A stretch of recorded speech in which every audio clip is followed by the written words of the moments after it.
Valderi Ribeiro. Faltam ainda 1, 2, 3, 4, 5, 6, 7, 8, 9, 10, 11. Eu vou parar por aqui. Se a gente ficar mais do que esses 11, vamos terminar muito tarde. Então, com a palavra, o Valderi Ribeiro, que é da FENASP. Eu gostaria de cumprimentar o excelentíssimo senador Cristóvão Buarque, parabéns por ter coragem de estar aí e presidir essas audiências públicas. Cumprimentar também ao senhor Nível Nascimento, junto com o coronel Jorge da Silva, que foi, inclusive, vítima, diria eu, desta mazela que assola a nossa sociedade, que é as drogas.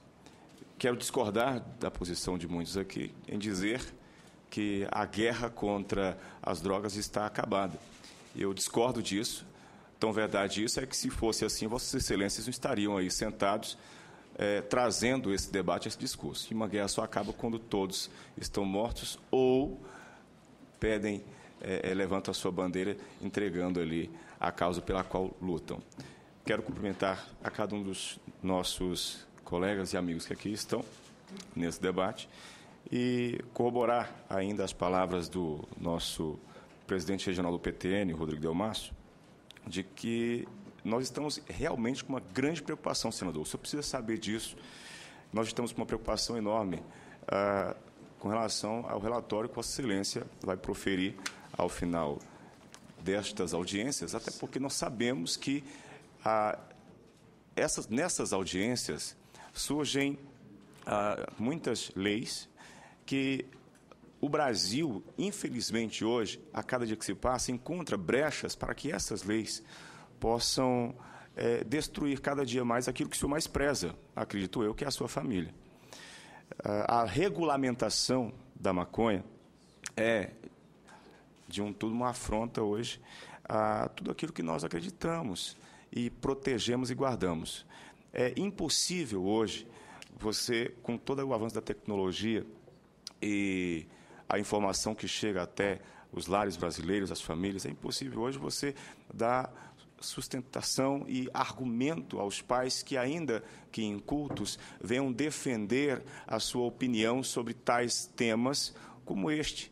Como é que eu vou dizer para um pai, senador, um pai semi-analfabeto, para uma mãe de família, uma senhora do lar, como é que eu vou ensinar para ela defender a opinião dela perante seus filhos, se agora, recentemente, até corrigir um filho, virou lei nesse país que os pais não podem mais corrigir.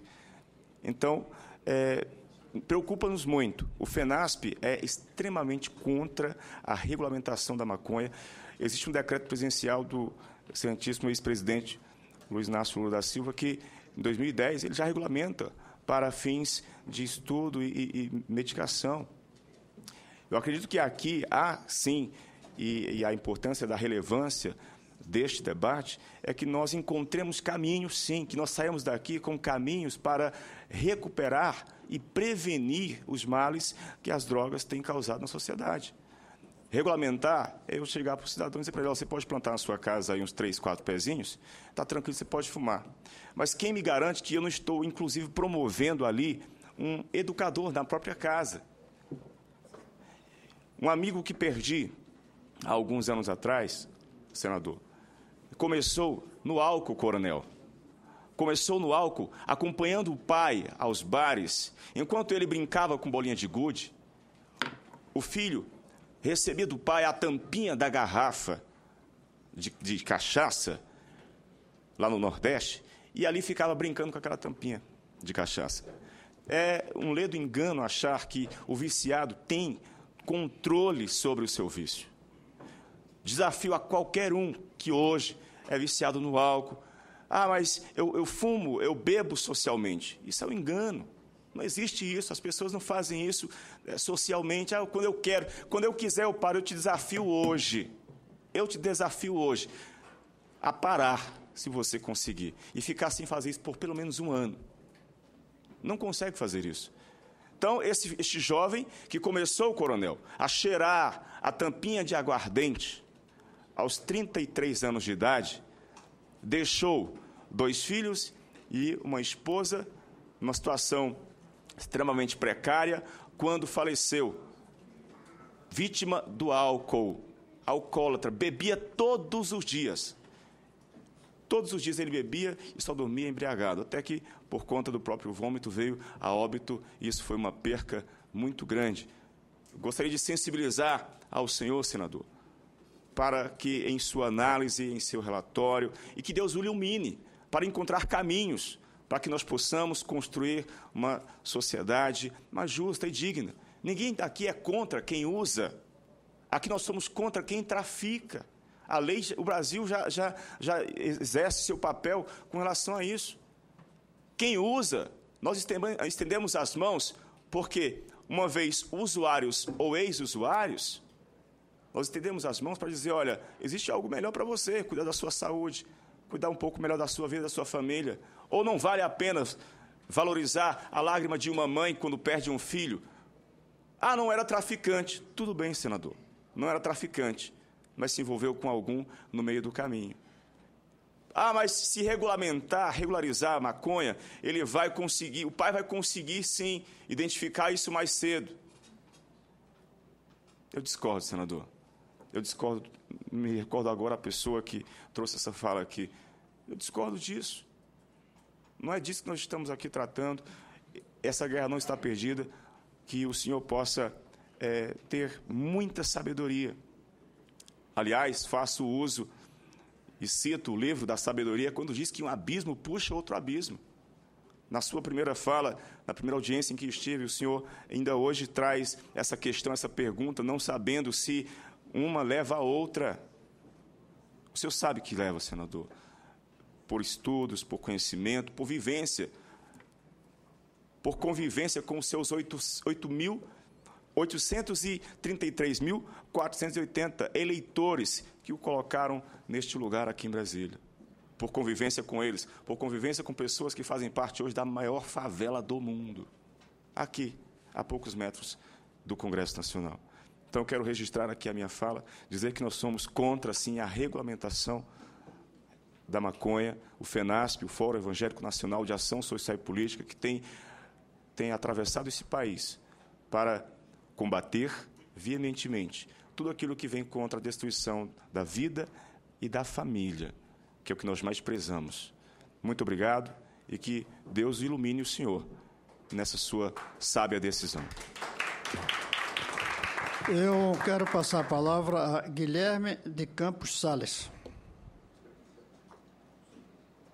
Está aí o Guilherme? Boa tarde, senhoras e senhores. Boa tarde, senhor senador. Gostaria de me ter preparado um pouco mais para vir falar aqui, mas eu fiz alguns pontos para comentar sobre as declarações que eu tenho ouvido aqui. A primeira, o senhor falou que como que um pai pode educar o filho, como que um pai pode olhar para o filho e falar o quão errado ou o que é errado usar a maconha se ela é regulamentada, se ela é legalizada, regulamentada.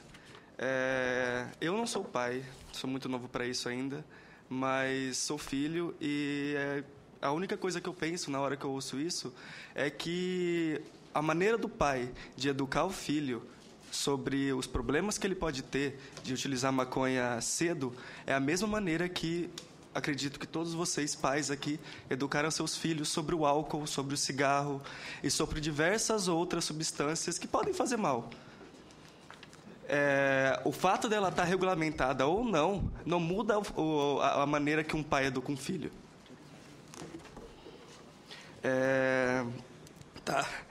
Eu também queria colocar um ponto que foi falado que certos usuários utilizam maconha para matar a fome. Eu acho que isso é uma falta de entendimento mesmo sobre o assunto, porque existem milhares de pesquisas, na verdade, efeitos comprovados da maconha, que ela aumenta o apetite. Inclusive, ela é utilizada no tratamento de pessoas que passam por quimioterapia, que, acredito que vocês saibam, é um tratamento que tira muito o apetite da pessoa, destrói a pessoa. Eu tenho uma tia minha que faleceu por causa de câncer, e eu sei o tanto que ela sofreu por causa da químio. E, às vezes, na verdade, nos dias atuais, eu desejaria muito que ela tivesse a abertura para ter utilizado da maconha para, pelo menos, ter um resto de vida um pouco mais digno, o que ela não teve por causa da doença. Vamos ver. Quanto também aquelas cartilhas que dizem que o governo incentiva os jovens a utilizar as drogas, isso chama-se redução de danos. Inclusive, há um gás que o senhor comentou, de 2008, se eu não me engano, a Organização Mundial da Saúde e outros órgãos competentes entraram com pedido na ONU falando o quão necessário a redução de danos está se fazendo nos dias atuais. Que a guerra contra as drogas não mata apenas indiretamente pelos traficantes, apesar dela matar muito por causa disso. A guerra contra as drogas também mata pela desinformação dos usuários, também mata pela quantidade de substâncias e coisas que eles adicionam nessa droga que eles vendem, que piora muito, muito os efeitos negativos que ela pode causar. Dentro desse ponto, é muito considerável pensar que, com uma regulamentação realmente bem feita, a maconha oferecida para esses jovens, para esses adultos que consomem, no Brasil, estatísticas dizem que 3,9% da população brasileira utiliza maconha, numa certa frequência. Isso dá 7 milhões de pessoas, mais ou menos. 7 milhões de pessoas que compram, que dão dinheiro na mão dos traficantes, do crime organizado. São 7 milhões de pessoas que se utilizam de uma substância que poderia estar regulamentada, que poderia estar regulada a um ponto de diminuir os efeitos negativos que ela pode causar, mas não.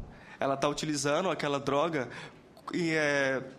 com um adicional de amônia absurdo, com coisas que vocês nem imaginam que eles podem colocar dentro dessa droga. Dentro desse cerne, eu achei muito interessante que muitas pessoas que falaram aqui colocaram a vida como um fato importante, uma coisa que nós temos que defender. Sim, é exatamente isso que a proibição não faz. É exatamente isso que a proibição não faz. Milhares e milhares de pessoas morrem todos os anos por causa do tráfico. Já li depoimentos de oficiais da lei e até pesquisas mesmo que dizem que até mais de 50% dos homicídios que ocorrem no nosso país estão diretamente ligados com o tráfico de droga. Todos nós sabemos que o Brasil não é um país que tem uma taxa de homicídio baixa. Se mais de 50% dessas mortes estão ligadas diretamente com o tráfico de drogas, tem alguma coisa errada nessa guerra, não tem? Como que você pode dizer que essa guerra está dando resultados, sendo que tantas pessoas assim morrem todos os anos justamente por causa dela? Justamente por causa dessa guerra. Assim, sem contar, como eu já comentei, as pessoas que morrem por causa da desinformação, da utilização. Por isso, a grande importância da redução de danos e também pelas coisas que o traficante, que o crime organizado coloca dentro dessa substância. Isso é um fato que me deixa até triste de ver as pessoas falando tanto sobre a vida e que a proibição tem que continuar por causa da vida, olhando e vendo quantas vidas são perdidas todos os anos no Brasil por causa da proibição. A proibição mata. A proibição é um passo para trás no objetivo da segurança e do bem-estar social. Tá. Por último, eu queria comentar também de um outro fato. Muita gente falou da economia, que a economia não deve ser considerada e que o problema é coisa social. Primeiro, um comentário do senhor que falou que o Brasil poderia ser um grande produtor e exportador de maconha. O Brasil é um grande produtor e exportador de tabaco e de fumo. E a nossa economia depende muito disso. E eu duvido que alguém desse setor vai falar, não que seja desse setor, mas alguém que realmente esteja preocupado com a economia vai falar, não, nós temos que proibir o fumo, acabar com a plantação do fumo. Milhares de famílias vivem da plantação do fumo. Existem o tabaco, a produção dele tem uma considerável dose de agricultura familiar envolvida nele. E você vai tirar o emprego de todas essas famílias simplesmente porque você não quer produzir maconha, ou a economia não importa para dentro disso? A economia é legal. E a separação do mercado é muito importante na questão da maconha. Quando todo mundo falou sobre a porta da entrada, quando um adolescente, um adulto, qualquer pessoa que queira fumar maconha e compra de traficante, compra da boca, eles, no mesmo momento, é muito raro eles não oferecerem outra droga para você. É muito raro eles não oferecerem cocaína e não oferecerem crack. É muito raro mesmo. Agora imagina uma pessoa que faz uso da maconha, é discriminada por isso, faz uma utilização há vários anos, sofre por causa disso. Todo dia que ele vai comprar a maconha, o traficante vira para ele e fala: cheira um pó.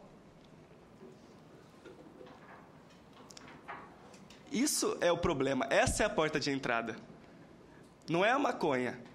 Acredito que muitos falaram daqui que o álcool é uma porta de entrada para as drogas, mas eu não acredito que todo mundo aqui pense que o álcool é a porta de entrada para as drogas, porque mais de 50% da população brasileira bebe.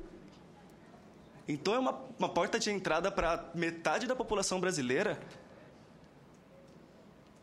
Não existe isso. A porta de entrada é, novamente, a proibição. A porta de entrada é o tráfico. A maior parte dos problemas que os senhores aqui indicaram sobre a droga, sobre a maconha, na verdade, são causados pela proibição e não pela regulamentação.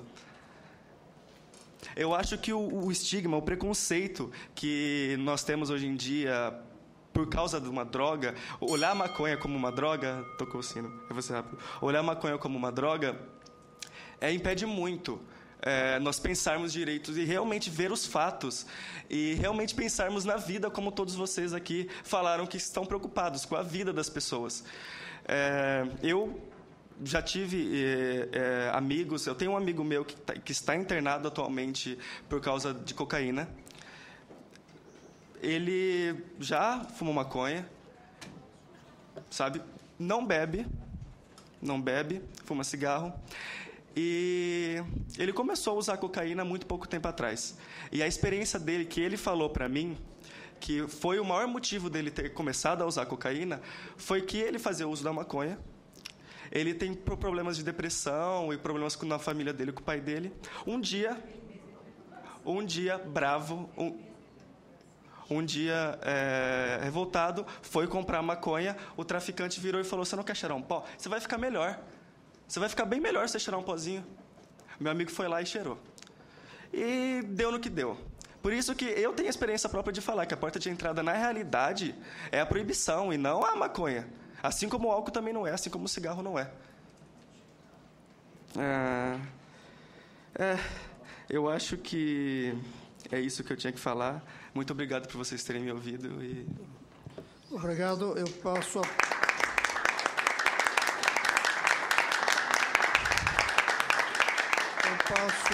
a palavra. Aqui tem um outro Robson, ou é o mesmo Robson anterior? Aqui tem um Robson Silva de Souza. Não, já falei. Já falou. Jorge Damasceno. Alô? Bom dia a todos. Meu nome é Jorge Damasceno.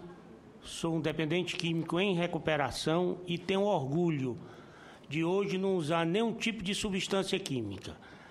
Eu, escutando o que falou, eu acredito, na minha trajetória de 35 anos de droga, nunca um traficante me ofereceu droga, mas sim o meu melhor amigo. A festa onde eu andava, né? As mulheres que eu saía, aí sim, me apresentavam droga. Mas o traficante hoje, oferecer droga, que ele fica sentado esperando o usuário, isso aí é papo furado. Outra coisa, eu usei maconha durante 30 anos na minha vida e bebi durante 35 anos. Porta de entrada, começando com qualquer droga, vai chegar em todas.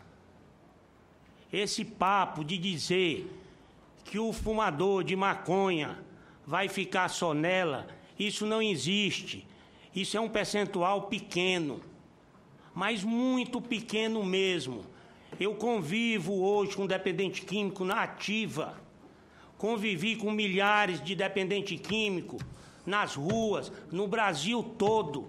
Eu usei cocaína durante 21 anos na minha vida. Você sabe quem foi que me apresentou todas as drogas? O cigarro. Com as propagandas, as coisas mais lindas na televisão. O cara montado num cavalo, eu queria ser aquele cara bonito. Inclusive, em Nova York, as mulheres não fumavam, colocaram 10 mulheres com piteira nua, no outro dia as mulheres estavam fumando.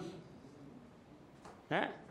Então, gente, em questão de classe A, B, C, D, F, G, H, isso também não existe, não. A droga te dá prazer. Estão lutando pela maconha porque ela também te dá prazer. Se ela não desse nenhuma alteração de consciência, se ela não te desse nenhum descanso, ninguém estava aqui dentro lutando por ela, não. E nem estava querendo também plantar maconha dentro de apartamento, não. Que eu acredito que vai ser o skunk. Certo? Para se plantar maconha precisa de terreno. A não ser que estejam fazendo cruzamento de semente. Certo? Outra coisa, eu construí um patrimônio de 70 milhões. Certo? Construí. E era um cara inteligente, de valores, trabalhador. Conquistei trabalhando. Meu pai me ajudou, mas eu fui à luta. E as drogas me levaram às ruas. As drogas me levaram a pedir esmola. A maconha que eu usei 30 anos. Eu passei a dormir usando maconha, não precisava de remédios controlados, não. Meu pai um dia me chamou para fazer uma viagem para a Europa. Que ele tinha escritório na Alemanha, tinha escritório na Inglaterra e na Espanha. Eu disse que não ia, porque eu queria estudar, mentindo. Porque eu sabia que eu não poderia levar minha maconha. E eu conheço centenas deles, onde eu faço os tratamentos, e sou da prevenção também, que diz, tio Jorge, é assim mesmo. Eu deixei de usar maconha, não estou conseguindo dormir. E a minha transferência foi um medicamento. Certo? E perdi tudo, gente. Sempre fui um cara bom, de índole boa, de áurea boa. E elas me levaram a fazer coisas terríveis. A maconha me oferecendo em São Paulo, numa festa, através do sexo, onde todos os adolescentes, eu só fico triste vendo jovens pedindo a liberação, colocando o tráfico no meio, colocando uma maconha mais pura. Que é isso, minha gente? Onde é que tu vai ter maconha pura? Amanhã o teu pé vai secar e tu vai entrar numa boca para comprar, homem. Sabe? Isso não vai se vender em ponta de esquina, não. O traficante nunca vai deixar de existir.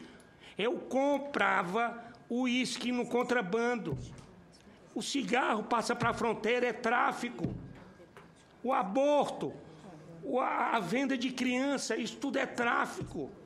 Cara, quantas mãezinhas ali em Fortaleza, onde eu trabalho na prevenção, trabalho no tratamento, que estão chorando pelas percas dos seus filhos, por falta de informação.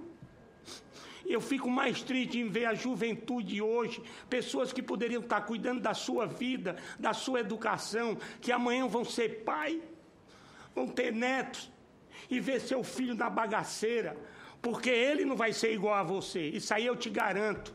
A educação nós encontramos em casa, mas a educação da rua, quem manda é a rua, é as festas, é os forró, é a euforia. As drogas sintéticas hoje estão dominando São Paulo, o Sudeste. Sabe? Não é maconha nem cocaína, não. São as drogas sintéticas na classe A, sabe? Nas raves, nas baladas, nas eletrônicas, sabe? E os jovens perdendo o seu direito de ser gente, de estudar. Como eu vejo na última vez que eu vim aqui, uma pessoa disse, mas eu tenho um curso superior, mas amanhã tu não vai exercer, porque amanhã tu pode cair nas garras de outras drogas. Gente, a prostituição, sabe? Os jovens, quando entram nas drogas, e assim foi comigo. Eu entrei na prostituição e nunca consegui fazer uma família. Nunca. Eu estou chorando, gente. Não é por sensibilidade, não. Eu estou chorando porque eu faço um mergulho na minha vida. Sabe? Eu faço um mergulho na minha vida porque a coisa que eu mais queria era construir uma família e nunca consegui. Você sabe, foi com meu netinho que Deus mandou para mim. E hoje em recuperação me disse, vou, porque é que o senhor não bebe mais? A televisão anuncia, porque sim, ela é deliciosa e gostosa, a cerveja. Eu disse, filho, isso aí é só propaganda, meu filho. Não olhe para a televisão, não. Falei para ele, amanhã quem é que vai educar o meu netinho? Quem é que vai educar o meu netinho? Vai ser os amigos deles quando ele tiver 16 anos? Ele vai deixar o sapatinho da rua na porta da entrada da minha casa? E vai dizer para mim que não está usando nada, nenhum tipo de substância? Quando eu olhar, o meu neto está estirado no chão. E traficante, gente, não manda matar ninguém, não. Sabe quem é que mata? São usuários, sabe? Que se mete a vender um tabletezinho de maconha, ou uns comprimidozinhos, ou umas gramazinhas de cocaína, pega, não paga, o cara vai lá e paga. Porque a própria lei, a lei do humano, do ser humano, que usa e ensinou isso na mídia. Sabe o que é que isso, esse descontrole? São essas propagandas que existem na televisão, saindo do México, da Colômbia, dos Estados Unidos, desses filmes, sabe? As emissoras de televisões, ensinando você a fazer coisas absurdas, sabe? Olha, eu trabalho em colégios pobres e ricos, sabe? Quando eu termino uma palestra, eu pergunto assim, quem é que está precisando de ajuda? 5, 6 mãozinhas se levantam. Às vezes para dizer assim, eu preciso de ajuda, o meu pai está precisando de ajuda, a minha mãe é uma prostituta, ela todo final de semana vai para a praça para ganhar dinheiro, sabe? Isso não é culpa das drogas, isso é culpa da sociedade. Agora que a droga mata e rouba seus valores, senador. Está aí essa entrevista que eu dei para o senhor, sabe? Eu nunca briguei na minha vida, senador. Eu nunca fui um cara ruim. A minha riqueza eu dava para os pobres, porque eu gostava de ajudar os pobres. Mas as drogas tirou todos os meus valores, tirou a minha educação, tirou a minha bondade, tirou o meu bom senso. Eu perdi 50 amigos meus através do suicídio, pessoas boas, de coração bom. Eu perdi um irmão através das drogas injetáveis. E ele, com milhões e milhões, senador, sabe o que ele fazia? Ele ia em Recife pegar 30 quilos de maconha, com dinheiro no bolso, que não precisava de nada, para dar de presente aos amigos, sabe? Então, maconha perde o controle, inibe o seu racionamento. Você chega lá para ler, quantas vezes eu queria ler no colégio e não conseguia, sabe? Esse papo de universitário, cara, vão estudar, mergulha nos livros, vão ser gente na vida, amanhã criar seus filhos, porque, olha, gente, enquanto eu estiver vivo, dentro de Fortaleza, dentro do Brasil, eu vou lutar. Nunca libere as drogas, seja ela qual for. E muito obrigado, senador. Obrigado por seu depoimento, Jorge Damasceno. E passo ao Júlio. Gente, boa tarde. Primeiramente, eu acho que é uma oportunidade importante, deixar para falar assim até por último, né, um dos últimos, para poder fazer uma ponderação, né, geral, inclusive responder algumas pessoas, alguns questionamentos foram feitos aqui. Principalmente ao jovem que disse que aqui só tem praticamente classe A, né, e conservadores. Eu venho dizer que eu moro na Itinga, um bairro pobre, humilde de Lauro de Freitas, lá na Bahia, entendeu? E não sou da classe A nem classe B, não. Eu estou mais ou menos no nível da classe C, E, D em diante. E convivo nessa comunidade. E tenho orgulho de dizer que convivo lá. E é outra mentira dizer aqui que o jovem descriminalizado, porque é negro, que é isso, que é aquilo. Não, existe jovem branco também na comunidade lá. Eu moro na comunidade, né? Existe jovem negro que realmente passa por certas situações que passa, é normal, todos passam que moram naquela comunidade, independente de cor de pele, né? Eu acho que a questão social fala mais alto do que a questão do uso da droga e a questão da classe, né? A questão da classe social, poder econômico, influencia sim. Mas é assim, a Itinga foi considerada o bairro mais violento do município de Lauro de Freitas. A Itinga foi considerada, a gente teve que fazer, junto com a Polícia Militar, com a Prefeitura, comunidades, né? Movimento negro, as pessoas, a sociedade unida, reunida, dizer assim, a Itinga contra as drogas. Vamos desarmar a Itinga e vamos combater as drogas na Itinga. Da violência, do nível de violência. E aí um menino disse ali atrás, eu posso chamar que é menino porque eu tenho 39 anos, né? Tenho um filho de 15 anos e uma filha de 17 anos. E tenho orgulho de dizer que eu não quero, nunca fumei, beber, falar até como o coronel Jorge da Silva, vai ser uma grande guerra que a gente vai ter que travar, porque assim, quando nós nos propomos a vir discutir droga e discutir maconha, discutir cigarro, o álcool também é droga. Estou predisposto, sim, a parar de tomar minha cervejinha também. Em vez de dizer o sim, dizer o não. Né? Isso é proposta, a gente começa a fazer com atos, mostrando os valores e mostrando que a gente pode realmente tentar mostrar que a gente não quer fazer isso. Dizer assim, olha, eu não vou parar de beber para dar bom exemplo.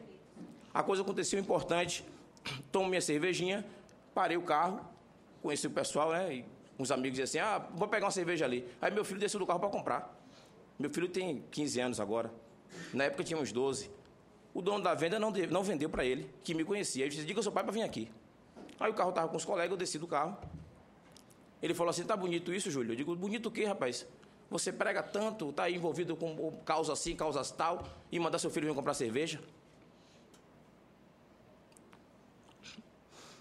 Na hora a gente não sabe o que dizer, sabe? Isso é exemplo. Isso é exemplo. Botei meu rabinho dentro das pernas, vim para casa e nunca mais comprei nem cerveja lá.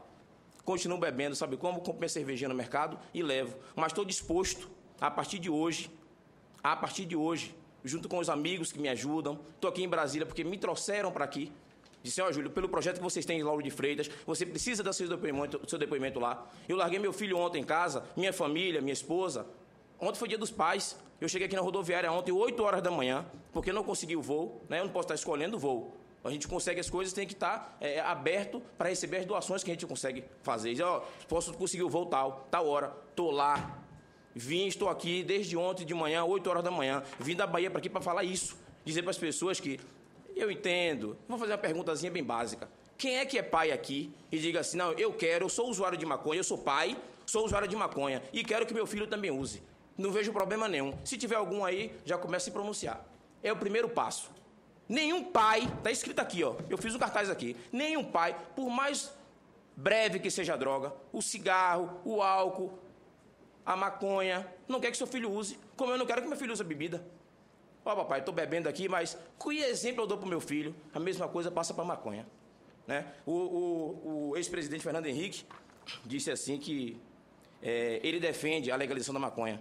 Mas aí botou entre aspas aqui, Fernando Henrique Cardoso disse que o Brasil não está pronto para implantar a legalização da maconha agora.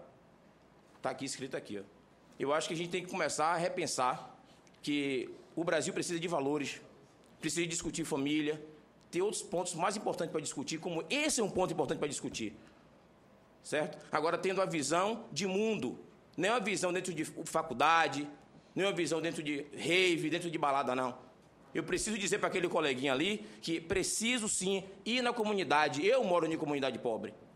Se embarcar comigo, vamos lá na Bahia para conhecer. E as pessoas da comunidade pobre começam com a maconha assim. É a história de dizer que começa de cocaína ou só do álcool, começa com o cigarro e depois da maconha vai embora. Eu tive uma educação diferenciada, minha mãe me deu essa educação. Eu sou filho de pai separado, pai e mãe separado. Eu tenho 39 anos, meu pai largou minha mãe com 13 anos de idade. E a gente sobreviveu. Eu hoje tenho um estudo, estou fazendo faculdade de Direito, por quê? Porque só deu para fazer agora, depois de casado. Eu casei com 21 anos, nunca precisei usar maconha, tomo uma cervejinha de vez em quando, e eu acho que a gente precisa dar esses exemplos para a nossa família, de valores. E agora vim aqui falar, concordo que tem que ter cientistas, tem que ter estudos para discutir o assunto. Agora, falar que tem que ser bom para todo mundo, porque eu gosto de usar maconha, eu sinto muito, mas me desculpem. Boa tarde a todos. Só um detalhe, eu não conheço ninguém que incentive o uso da maconha. Os que defendem a regulamentação, eu não vejo nenhum deles incentivando o uso, nem para os seus filhos, nem para ninguém. Não incentiva, mas defende. Quando você defende, se a gente defende, senador? Defende a regulamentação. A regulamentação que eles defendem, e eu não estou aqui defendendo. Não, compreendo. É uma maneira, segundo eles, até de reduzir o consumo. A pergunta é, as 4 que eu fiz, aumenta o consumo? Certo. É porta de entrada? Reduz a violência? Essas são as perguntas que a gente tem que fazer. Mas ninguém está defendendo aqui incentivo ao consumo. Eu acho que depende da forma de ver. Essa é uma opinião. Concordo e respeito. Essa é uma opinião. Senador, essa é uma opinião. Agora, eu a concordo e respeito. Não está vencendo. Aquela ideia de perder a guerra. Eu digo... Não perder a guerra nenhuma, não perde guerra, não. Eu digo que estamos perdendo porque está aumentando o consumo, senão a gente não estava aqui. Isso é perder guerra. Se a guerra é contra o consumo e ele aumenta, estamos perdendo a guerra. Eu queria fazer uma observação, senador. E, além disso, tem a violência que está crescendo. Mas eu vou passar a palavra agora aos outros, que está ficando muito tarde, já passou de meio-dia. Uma fala de um rapaz que fez ali atrás, que o senhor falou sobre a cadeira, né? Ele falou que devia ter o representante na mesa. Eu concordo o seguinte, tem vocês 3, poderia estar naquela mesa ali, um assíduo defensor e outro assíduo favorável, entendeu? E quando ele falou, eu entendi isso. Eu acho que o senhor, naquela hora que o senhor colocou... Não tem nenhum problema. Você pode sentar aqui. Eu não. Mas eu acho que o convite, quando for aberto, deve sim trazer as pessoas se posicionarem na mesa.